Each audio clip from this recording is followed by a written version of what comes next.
Kumpirmado, It's Showtime mapapanood sa GMA7. Ito ang good news na hatid ng Showtime family sa madlang people ngayong araw ng Martes, March 19, nang ipinost nila sa kanilang official Facebook page ang magandang balita na abangan ng sambayanan.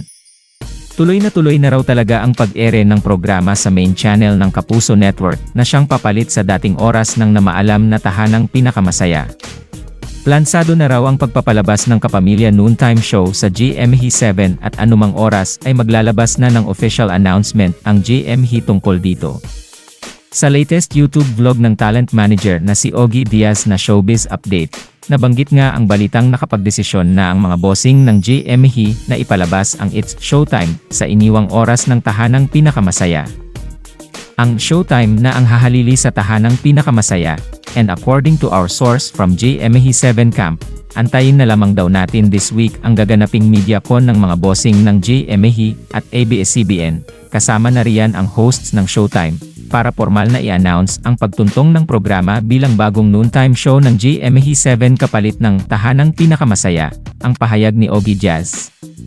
Kung block timer ba ang ABS-CBN o revenue sharing ang mangyayari? Ay hayaan at hintayin na lamang daw na mismo ang mga network ang mag-announce. Ang magiging issue nga lang daw dito, ay kung papayagan bang mag-promote ang mga artista ng ABS-CBN ng kanilang mga teleserye, at iba pang projects sa Showtime. Kasi nga, ngayong ere, na sa JTV ang Showtime ay hindi pwedeng banggitin ang mga shows ng ABS-CBN, dahil sister channel ito ng GMA7.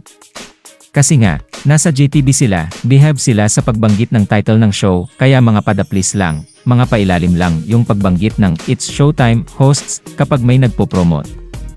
Lalo pa ngayon. Kung nasa GMA na ang Showtime, lalong hindi sila pwedeng mag-promote. Kahit nandun pa si Kim Chiu, hindi niya pwedeng i-promote yung What's Wrong with Secretary Kim ang bago niyang serye with Paulo Avellino, pahayag pa ni Ogie Diaz.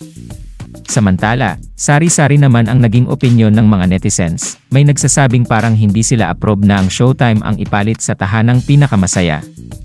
Sana raw ay gumawa na lang ng bagong show ang network para na rin sa issue ng identity o di kaya i-extend na lang ang oras ng TikTok lock ni Pokwang at Kim Atienza. Gayunman mas marami pa rin ang masaya sa paglipat ng show sa main channel ng GMA7 dahil mas marami daw ang makakapanood nito at mas malinaw pa ang signal.